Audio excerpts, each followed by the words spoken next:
Être arrêté ou ne pas être arrêté? Telle est la question. Aujourd'hui, on va parler, pour terminer en beauté, on va parler d'un sujet extrêmement clivant, un sujet qui en général déchaîne les passions. Aujourd'hui, on va parler encore violence policière, car en Belgique, il y a eu une manifestation contre les violences policières qui s'est déroulée suite à la mort d'un jeune dans une cellule de manière inexplicable. Et donc, il y avait une manifestation pour dénoncer parfois ces violences cachées. Et dans la manifestation contre les violences policières, il y a eu des violences policières. Bon. On va voir ça tout de suite. Introduction. Un jour, il y aura une intro. Alors, vous en partez pas là, évidemment, parce que là, il y en a qui regardent juste maintenant et qui se disent « Mais ouais, mais il est déjà... bien sûr, il a déjà son avis, etc. » Bien sûr que non, c'est pour ça qu'on va lire l'article. N'hésitez pas, évidemment, à donner votre opinion, mais attendez de regarder toute la vidéo, parce que ce serait dommage que vous passiez à côté d'informations, parce que l'article est beaucoup plus nuancé et beaucoup plus intéressant que ce que cette intro peut laisser entrevoir. Une plainte déposée au comité P. Que s'est-il passé dimanche à Bruxelles à l'issue de la manifestation contre la justice de classe? Donc la justice de classe, c'est la justice en fonction notamment que ce soit son argent, sa richesse, son quartier, voilà. Un rassemblement était toléré ce dimanche de 14h à 14h45 sur l'esplanade du Mont des Arts à Bruxelles, mais n'était pas officiellement autorisé. Cette manifestation a rassemblé entre 100 et 150 personnes. Elle s'est dans un premier temps déroulée dans le calme. Donc, voilà le topo. Pour nos amis français, coucou, pense à vous, un rassemblement était toléré en Belgique. On a une petite particularité par rapport aux manifestations et aux rassemblements. C'est qu'en fait, quand une manifestation n'est pas autorisée, ou n'a pas reçu d'autorisation, parce que c'est deux choses très différentes, quand c'est interdit, il me semble que c'est vraiment interdit, mais je suis pas sûr. Mais en tout cas, quand ça n'a pas reçu d'autorisation, ils ont juste refusé de donner l'autorisation, ce n'est pas interdit pour autant. Et en fait, en général, quand il n'y a pas d'autorisation pour manifester, les représentants sont un peu coulants.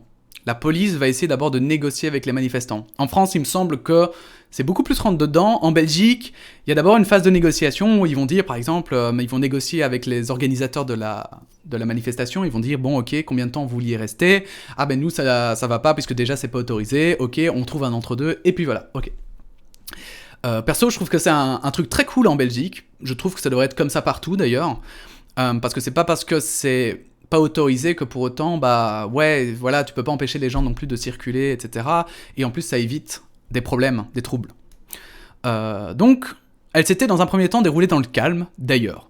À l'issue de celle-ci, un important dispositif de police a été mobilisé et finalement, 232 personnes ont été interpellées. Certaines d'entre elles affirment avoir été tabassées par la police. Alors, là déjà, il y a un truc qui tique. La manif a rassemblé entre 100 et 150 personnes, mais ils en ont arrêté 232. Quoi? Est-ce que... Je sais pas, ils ont ratissé large? Genre, tu sais, toi t'attends à ton arrêt de bus, et genre, tout à coup, bim! Allez, toi tu viens, toi aussi. Quoi? Mais je sais même pas c'est quoi la manif! Non, mais allez, c'est bon. Pour les ratios, ça va. Donc voilà, ils ont arrêté à peu près... 150% 125% des gens. Écoutez, pourquoi pas? Trop hâte qu'ils fassent une descente un jour de police quelque part et qu'ils arrêtent tout le quartier, quoi. Trop chouette. Ils étaient 5 à me donner des coups de pied. Un adolescent de 16 ans qui était invité à s'exprimer dans le cadre d'une conférence de presse organisée par le PTB, parti d'extrême gauche, parti des travailleurs belges, explique qu'il discutait tranquillement en fin de manifestation à un arrêt de bus avec quelques copains. À ce moment-là, il a été encerclé par des policiers qui lui ont lié les mains à l'aide de colsons. Il est ensuite emmené à la caserne d'Etterbeek, où il s'est retrouvé avec une trentaine d'autres entassés dans une cellule. Il était calme, dit-il. Des policiers sont arrivés dans ma cellule. Ils m'ont appelé par mon nom pour savoir si c'était bien moi. J'ai répondu en pensant que j'allais sortir. Un premier policier m'a ensuite donné une tape sur la tête. Un autre m'a foutu à terre. Ils étaient 5 à me donner des coups de pied. Je leur demandais de s'arrêter, ils me répondaient par des « Ferme ta gueule !» Ambiance, hein. Ambiance. Avant ça, un autre témoin nous racontait des faits similaires. Une policière est venue avec 4 autres policiers. On les a vus rentrer dans les cellules. La policière a foncé sur un jeune et lui a mis 2 gifles. Un autre policier s'est jeté sur lui et lui a donné un coup de poing pour ensuite le maîtriser au sol.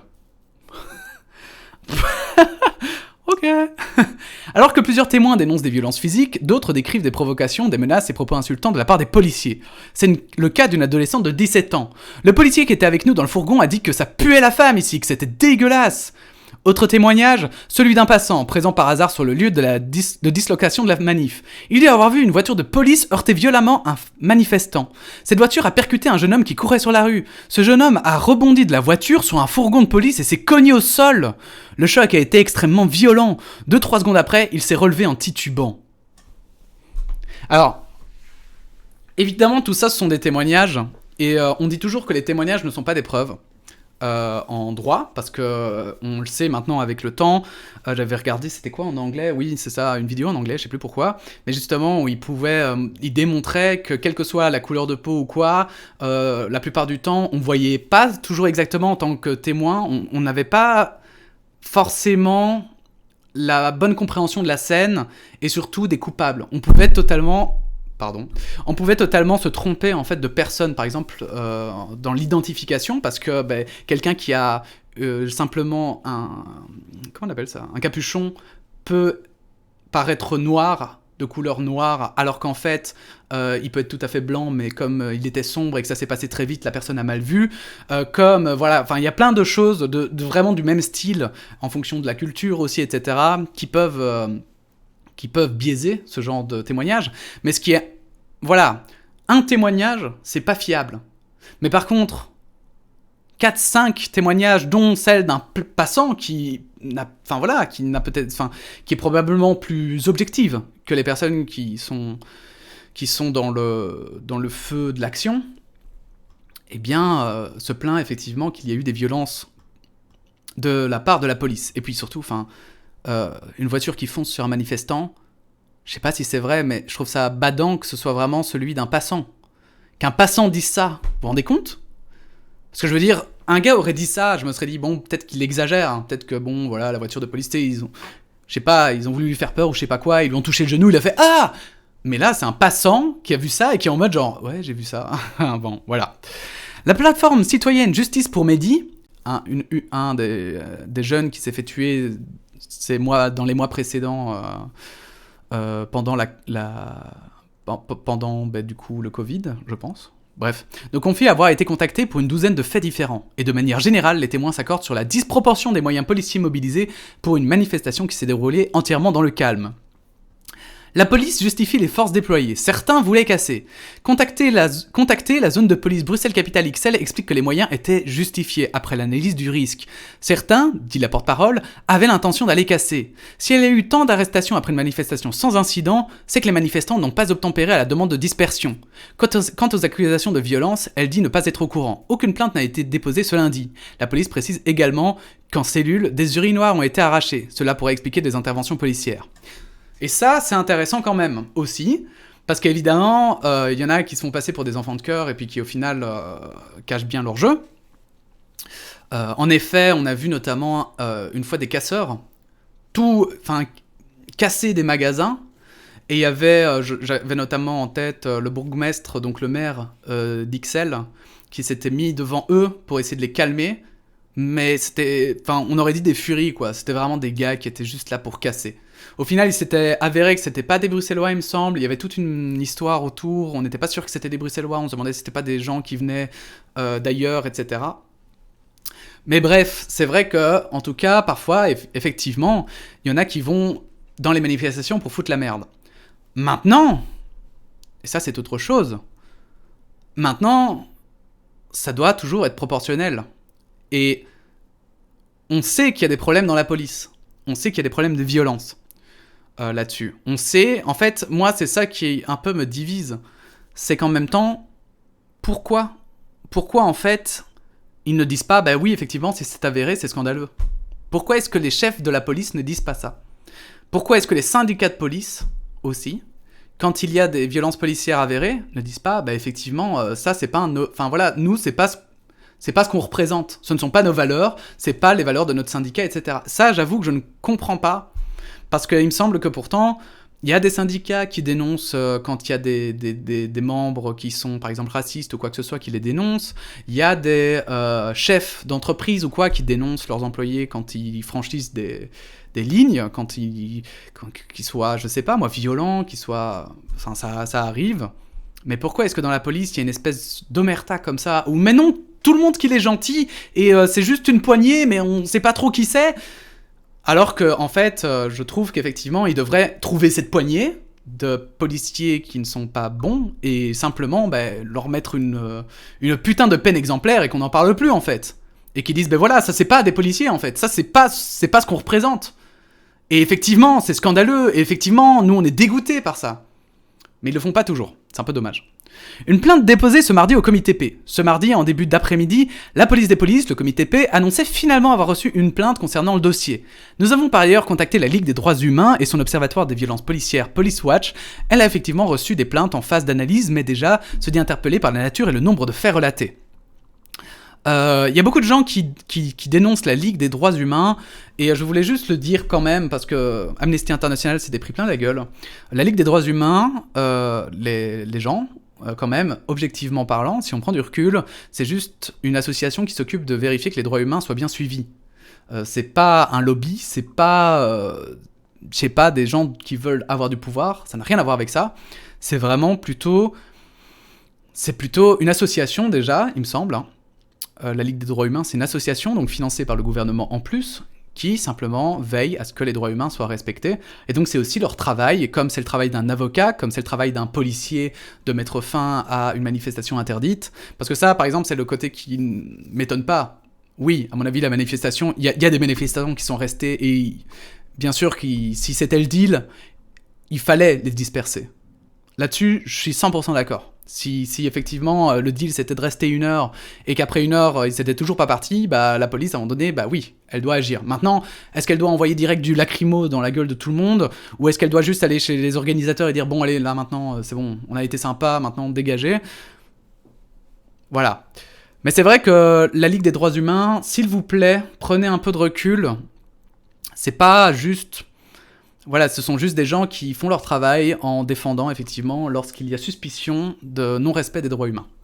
De nombreux mineurs interpellés, le bourgmestre réagit.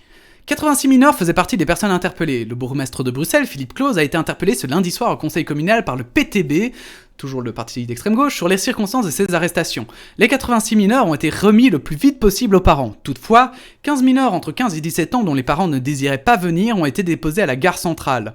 D'autres plus jeunes ont été déposés à leur domicile hors de la région bruxelloise, a exposé le bourgmestre, avant de déplorer l'attitude de certains parents. Une jeune de 15 ans habitant Chimay a été remise à ses parents seulement après avoir dû insister auprès de ceux-ci. Tout va bien ?